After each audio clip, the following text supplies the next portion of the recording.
Event types, first session पे हमने जब बिल्कुल इंट्रोडक्शन देखा था इसका, तो वहां पर हमने इवेंट को भी जिक्र किया था कि इवेंट क्या चीज होती है, ठीक है, और हम किस तरह से इवेंट पे जाकर बैकएंड की कोडिंग करते हैं और उस इवेंट के मुताबिक वो काम कर रहा होता है।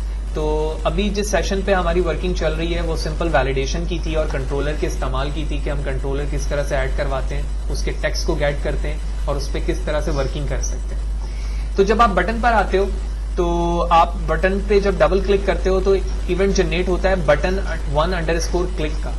तो जब आप इसे क्लिक करोगे तो ही वो वर्किंग होगी जो इस ब्रैकेट के अंदर मौजूद है। और हमें पता है कि जो हमने यहाँ पर काम किया था वो एक इफ केस स्टेटमेंट के अंदर हमने लॉजिकल ऑपरेटर को इस्तेमाल करते हुए किया हुआ था, हमने अलग अलग चीजों को हैंडल नहीं किया था। तो अगर मैं यहाँ पर ये चाहता हूं कि ये टेक्स्ट बॉक्स सिर्फ टेक्स्ट बॉक्स 1 के लिए हैंडल हो, ठीक है, और जब मैं टेक्स्ट बॉक्स पे रहूं और उस पे कुछ भी ना लिखूं और डायरेक्टली क्लिक कर दूं टेक्स्ट बॉक्स 2 पे, तो साथ ही साथ जो है लीव का एक इवेंट वहां पर जनरेट हो और लीव की वजह से वैलिडेशन आ जाए। तो ये काम कैसे हो सकता है, मैं पहले कोड को कॉपी करता हूं यहाँ से और अपने यूजर इंटरफेस पे वापस आता हूं। मैंने टेक्स्ट बॉक्स 1 पे क्लिक किया और उसके बाद मैं इसके इवेंट पे आया। तो इवेंट पे आप देख रहे हो यहाँ पर मल्टीपल इवेंट है। इस मल्टीपल इवेंट में आप माउस होवर पे लगा सकते हो, माउस लीव पे लगा सकते हो, यानी माउस को आप उस जगह से लीव करोगे तो इवेंट फायर हो जाएगा, ठीक है। तो इसी तरह इसमें एक इवेंट होता है लीव का, तो हम यहाँ पर उसे सर्च करते हैं।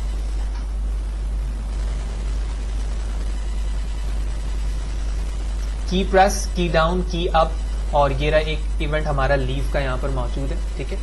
तो मैं इस लीव के इवेंट पर आता हूँ, डबल क्लिक करता हूँ, तो आप देख रहे हो जो मेरे टेक्स्ट बॉक्स का नाम था उसी टेक्स्ट बॉक्स के नाम पे लीव का इवेंट जनरेट हो गया।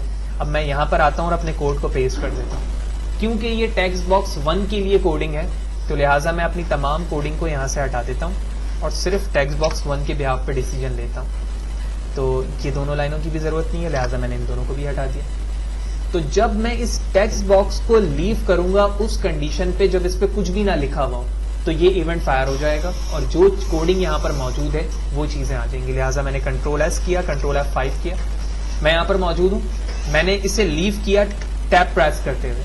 तो जैसे ही टैब मैंने प्रेस किया, क्योंकि ये टेक्स्ट बॉक्स एम्प्टी था, लिहाजा मैसेज बॉक्स आया और साथ ही साथ उसका कलर भी क्या हो गया, चेंज हो गया।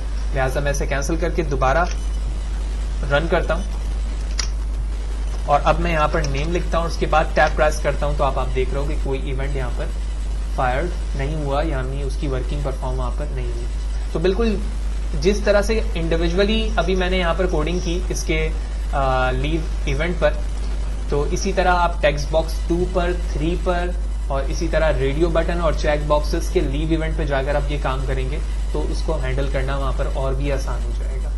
तो ये कुछ बेसिक डेफिनेशन थी इवेंट की।